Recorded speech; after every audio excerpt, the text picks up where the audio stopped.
Chapter 10. It was a beautiful evening. Even out there in the middle of nowhere, it was a beautiful evening. The taxi rattled to the side of the road, steam issuing from its bonnet regions. The driver got out of the car, lifted the bonnet, dropped the bonnet, blew on to his scalded fingers, cursed the bonnet, lifted the bonnet again with his elbows, peered into the engine area, cursed the engine area, kicked the radiator, and screamed as the bonnet fell shut on his fingers. He was cursing still as Cornelius bandaged him up. "I'm sorry we broke off the bonnet," the tall boy said, "but we got you free, and that's all that really matters. I don't think anything's broken, by the way." "Apart from the bonnet, of course," said Tuppe. "And the fan bill. You don't happen to carry a spare, I suppose?" The driver glared him daggers. "No, thought not." Cornelius glanced over his shoulder and then stuck his head out of the window and squinted into the distance. The road before looked much like the road behind. It was long and straight and surrounded by bleak-looking moor. "You'd better set off now before it gets dark," he told the driver. "I'd better what?" "Go for help. We'll wait here for you." "And if you find a cafe, could you bring back a couple of bacon sandwiches?" Tuppe asked. No, said the taxi driver. "One of you can go." Cornelius shook his head.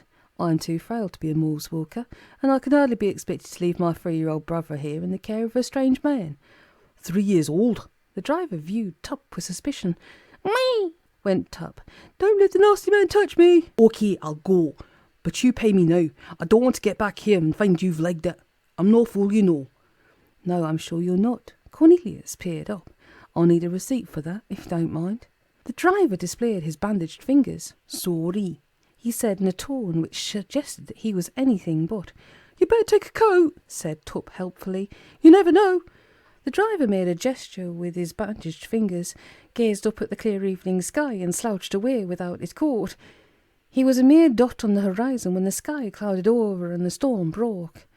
"He's no fool, you know, that driver," said Tuppe. "So I've heard." Cornelius stretched a long arm to the dashboard and unclipped the driver's radio microphone. "Mayday, mayday," he called into it. "I wondered about that also," said Tuppe, "but as the driver was being so grumpy, I decided not to mention it to him." Cornelius spoke to many interesting people on the radio set. He spoke to a motorcycle messenger who had once been a roadie for King Crimson, a trucker named Keith who was delivering coal to Newcastle, a radio ham called Tony, and an ambulance driver who had just picked up a man with bandaged fingers who was suffering from exposure. Cornelius would have liked to have spoken more with the ambulance driver, but the signal faded away. "I think the car battery has just gone flat," said Tuppe. Cornelius replaced the radio microphone. "I think we are well and truly marooned," said he. "I spoke to 3 different minicab firms, but none of them wanted to come out and fetch us. Wonder why." "I think to hear the baying of a monstrous hound," said Tuppe. The storm worsened. Lightning dipped and veered in a manner which was far too close for comfort. The howling wind blew the broken bonnet away and rain began to flood in under the dashboard.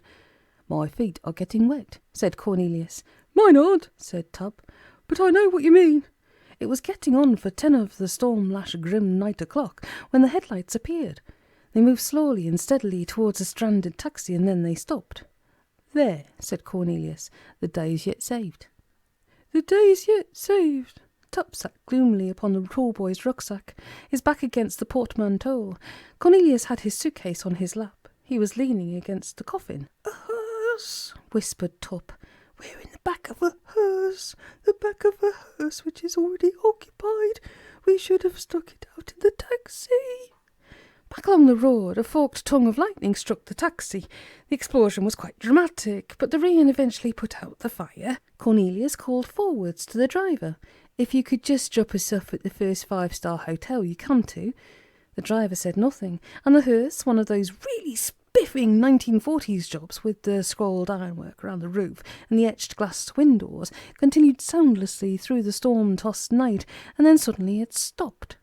"Femmo, do you think?" Tuppe asked. "We've only travelled about half a mile."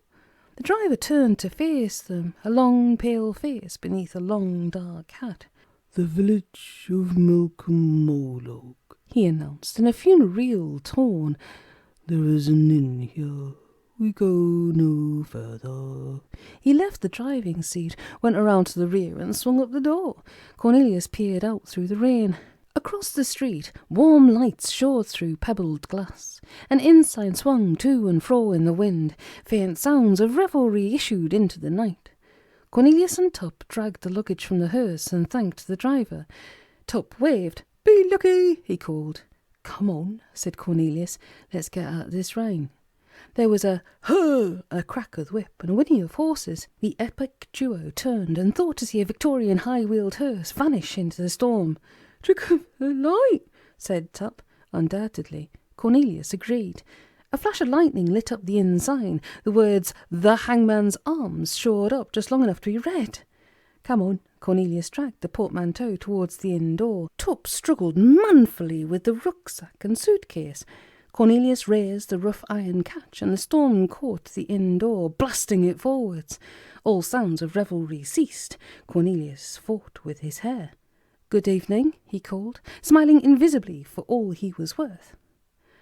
"By now," the police sergeant waved to Mr. Patel. Mr. Patel did not wave back.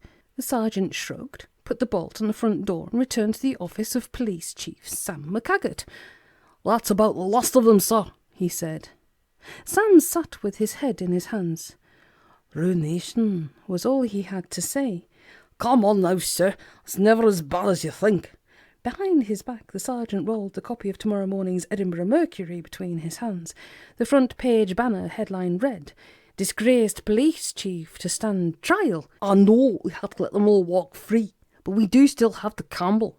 "Ah," said Sam, "the Campbell." "The wild warrior of West Lothian, sir.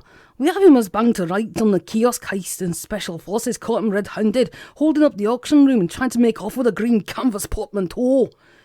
"A guilty man, and actually in our custody. Can this be right?"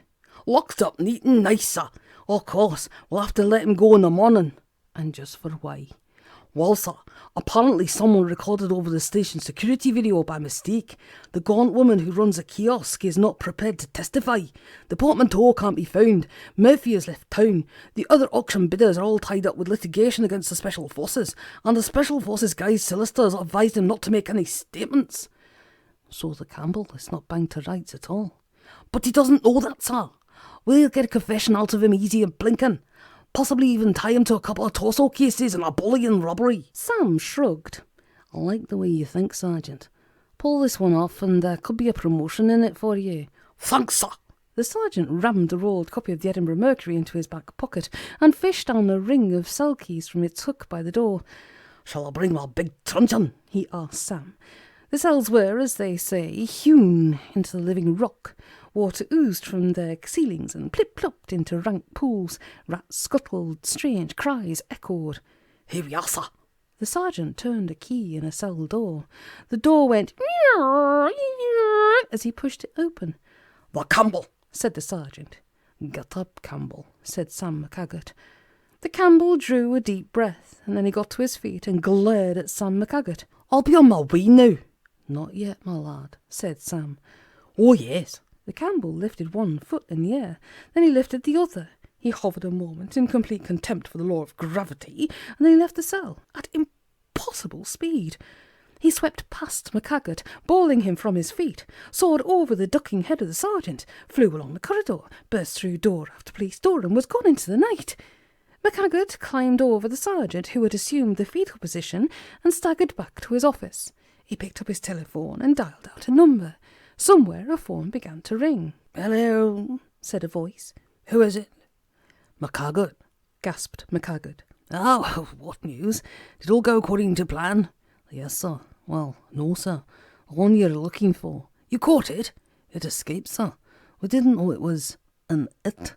We couldn't stop it. It moved so fast." "You fool! Did it change? Did you see it change?" "No, sir. It glared and then it floated, and then it flew like the devil, but it didn't change." "What about Murphy? Is Murphy all right?" "He's fine, sir. We sent him off on his way." "He'd better be fine. Now, get your men out after the it. Tell them to shoot on sight, if it can be shot. Who's following Murphy?" "No one, sir. I thought you—" "Buffoon! You are a buffoon, McTaggart." "Sorry, sir. Goodbye, sir." "Goodbye." Arthur Kobold replaced the receiver. "And good luck, Murphy. You're going to need it." "Hello," cried Cornelius Murphy. "Good evening to you." It was a snug little bar. Blackened beams ribbed it all around and about. A fine log fire crackled in the ingle-nook. The floor was of mellow golden stone. The tables and benches burnished bog oak. There were copper kettles and warming pans and horse brasses. Oh, very snug indeed. "Aye!" went the patrons of this snug little bar, cowering in their seats. "The Lord preserve us!" Cornelius looked at Tuppe. Tuppe looked at Cornelius. "A special forces pub, do you think?" Tuppe asked. "Away, thou spawn of the pit!" cried the landlord, flourishing a string of garlic and making the sign of the cross. "Back to the depths of hell with ye!" "Could there be any chance for room for the night?" Tuppe called. "The devil's familiar!" The landlord pointed to the small fellow. "Back, ungodly issue!" The cowering patrons were pulling silver crucifixes from their pockets and holding them between trembling fingers. "Out, demons! Out!" they began to chant. "Stuff this," said Cornelius. "Let's try up the road." "Out, demons!" shrieked the landlord. "All right, we're going." The tall boy turned towards the storm. "Oh, come on in and shut the door," said the landlord, and the bar erupted into gales of laughter.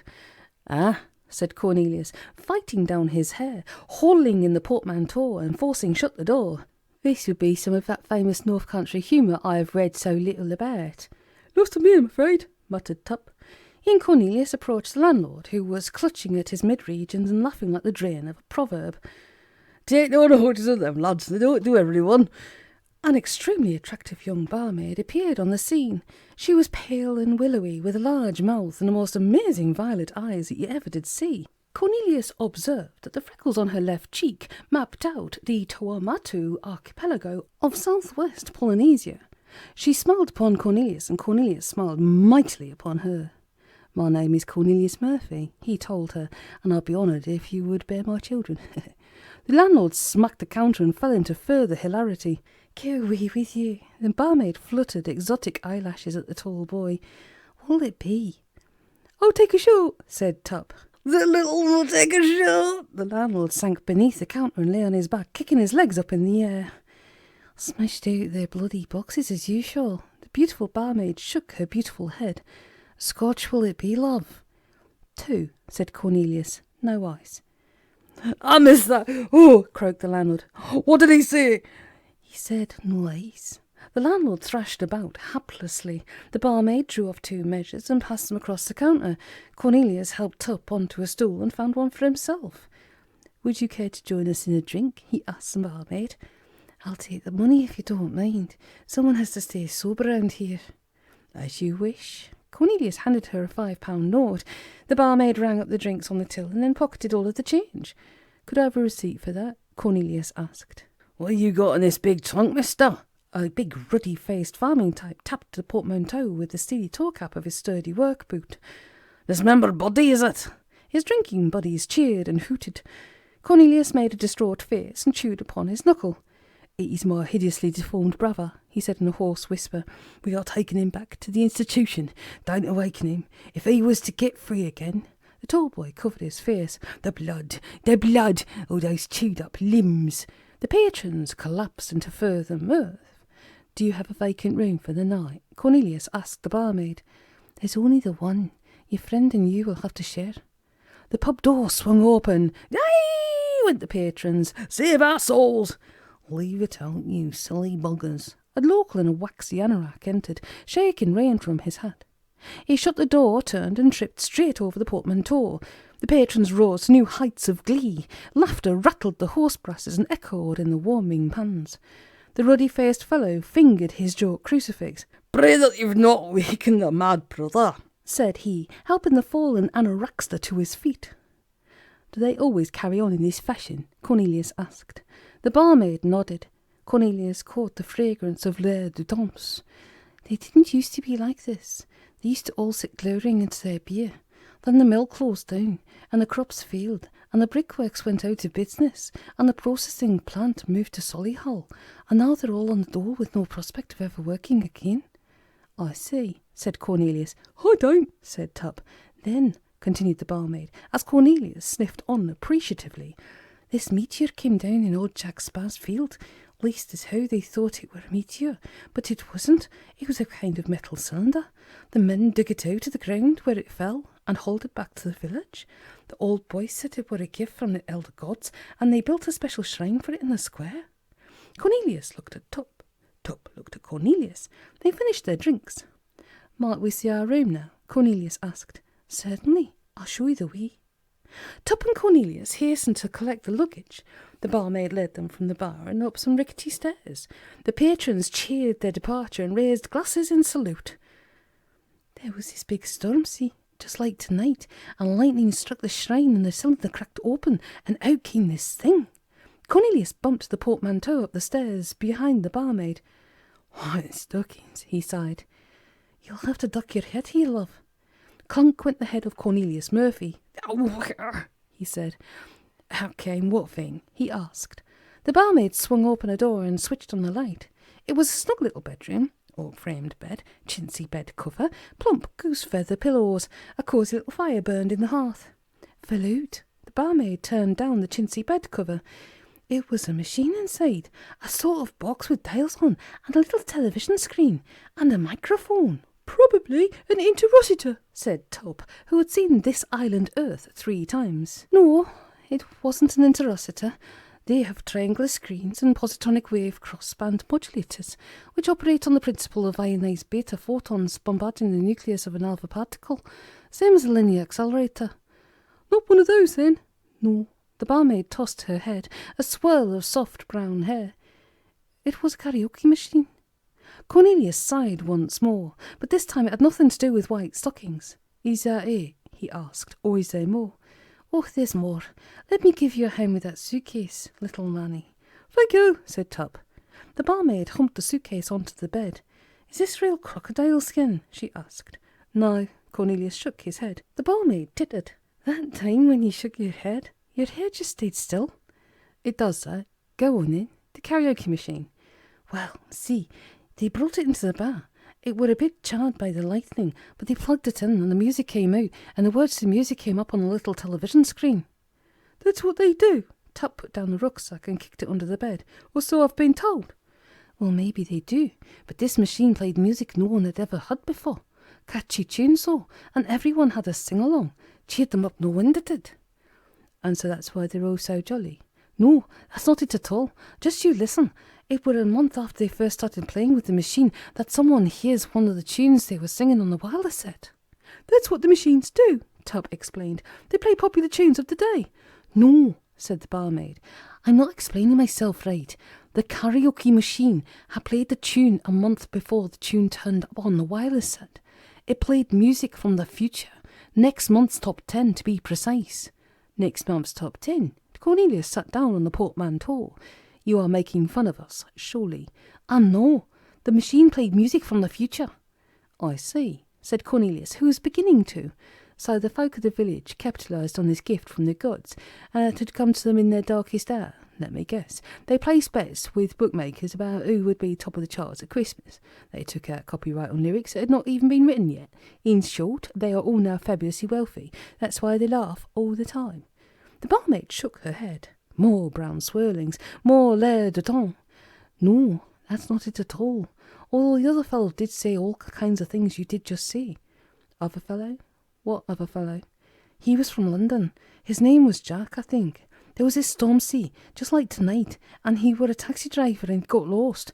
And when he came into the pub, he hears a village lad sing along with the machine, and he has a go himself, and gets to talking with everyone. A real friendly fellow he was, by all accounts. Bought them all drinks. Cornelius did not possess a machine that could predict the future, but he felt certain he knew how this tale was going to end. He took the machine away with him, didn't he? How did you guess? That's just what he did. He said he had connections with the music industry, and he was always having famous musicians and producers sitting in the back of his cab, and how he could make all the village wealthy. And the villagers let a complete stranger drive off with a machine that could play music from the future. Of course they didn't. Do you think we're all daft? No, they sent a big strong farmer's lad down to London with this Jack to make sure there were no funny business. I'm sure I'm missing something here. How long ago did this happen? Oh, before my time, about 30 years back. And you know what? What? They never heard of either of them again, so you have to laugh, don't you? The barmaid slapped her knees and did just that. Cornelius set free another sigh. "This big farmer's lad?" Tuppe asked. "I travel about a bit. You didn't happen to recall his name by any chance?" "Brian." The barmaid dabbed at her eyes. "Brian something or?" "Epstein?" Tuppe inquired. "That's it, Brian Epstein. Do you know him then?" Tuppe shook his head. "Just a lucky guess," said he. Brian Epstein. The barmaid had departed and Cornelius was unpacking his suitcase. Brian Epstein, indeed. Tuppe was toasting his feet by the fire. "I've travelled, like I say, and I've heard that story before." "Not true, then." Cornelius unfolded his pyjamas. Tuppe caught sight of them. Cornelius stuffed them hastily back into the suitcase. "I'm not saying it's not true, only that I've heard it before. Perhaps if you hear a thing told often enough, it makes it true. What nasty pyjamas, by the way." "They are rather vile, aren't they?" Cornelius closed his suitcase. "I suggest we have a look in the portmanteau. That is why we're here, after all." "Oh, what a good idea." They dragged the portmanteau into the middle of the room. Cornelius prized open the locks and lifted the lid. A stale, musty old smell filled the air. "That's a dirty old duffel coat, if ever there was one." Tuppe leaned into the portmanteau, scooped out the duffel coat and tossed it into a far corner. "But see, here's your brush and comb set." Cornelius took it up. "This case is never calfskin. Plastic. Perhaps you might put it back into next week's auction, huh?" "I think not. Now, what papers do we have?" They didn't have many, and what they did were mostly bills of the unpaid variety. These covered a wide range of goods: expensive cigars, brandies and liquors, rare books, exclusive clothing. The bills were all made out to Hugo Rune. Demands for payment and court summonses were pinned to most of them. "He certainly did know how to live, this Rune." Tuppe flicked through the bills. "Big game rifles, hand-tailored shirts, imported toiletries." "What is this?" Cornelius brought to light an ancient photograph, curly at the edges and mottled with age. It was a group shot of 4 men. 3 were young, smiling. The 4th, who stood head and shoulders above them, was older. He wasn't smiling. He wore a plaid +4 suit over a more than ample frame. His head was a great shaven dome, his eyes dark and piercing. Across the photograph was scrawled in blue ink, "Us with the Master, his birthday, July 1936. Beneath this was an arrow pointing down the words, "To Molly." "I have a Molly on my list." Cornelius handed the photograph to Tuppe. "Pity she's not in the picture." "Who's that fellow in the tweeds?" Tuppe asked. "The lad himself, Mr. Hugo Rune." Cornelius took back the picture and tucked it into his top pocket. "Anything else?" Tuppe climbed into the portmanteau and dug about. "Some letters. No lost manuscripts, though." "Check to see if the trunk has a false bottom." Tuppe stuck his head up. "That's what I am doing." Cornelius examined the letters. They were all from Rune, addressed to Victor Zenobia, requesting funds for some mysterious project, maps, the purchase of a London taxi, ropes and climbing tackle, gunpowder. "I think we have the measure of Mr. Rune." Cornelius tucked the letters into his pocket, barking mad and always on the make. "He didn't seem to care what he spent, as long as he didn't have to pay for it. I wonder what your Mr. Kobold sees in him." "Or the rival publishers. The Campbell must surely be in their pay." "You think that?" "What other explanation can there be? The Campbell was waiting for me when I arrived. He knew I was coming. He planned to get me out of the way so he could bid for the portmanteau. Nab the papers." "Oh, seems a bit drastic, but it's epic stuff, right enough. What's this? Oh, nothing, just an old paper bag." Tuppe screwed it up and flung it onto the carpet. "Oh, good," said Cornelius. "The vital clue." "The vital what?" "Clue. Whenever a piece of paper gets screwed up and thrown away like that in a movie, it always proves to be the vital clue." "Oh, yeah, so it does. Quick, give it the once-over." Cornelius picked up the old paper bag and carefully uncreased it. "Molly's Whole Foods." Cornelius read aloud. "Number 1, Marduk Parade, High Street, Milcombe, Moloch." "Well, how about that?" "How indeed." They had a bottle of the best port sent up, and they sat and they plotted what they should do next. Presently the port was gone and the fire gone too, and Tuppe had gone to sleep in the portmanteau. So Cornelius crept off to the bathroom, performed fastidious ablutions, togged up in the vile pyjamas, and returned to the bedroom. He tucked the chintzy bed cover over his sleeping friend and switched off the light. In the unfamiliar darkness he wondered over the peculiarities of the day, but being able to make nothing of them, he finally drifted off to sleep. In the far corner of the room, the duffel coat stirred. A black rat crept out of the left sleeve and scuttled away in search of cheese.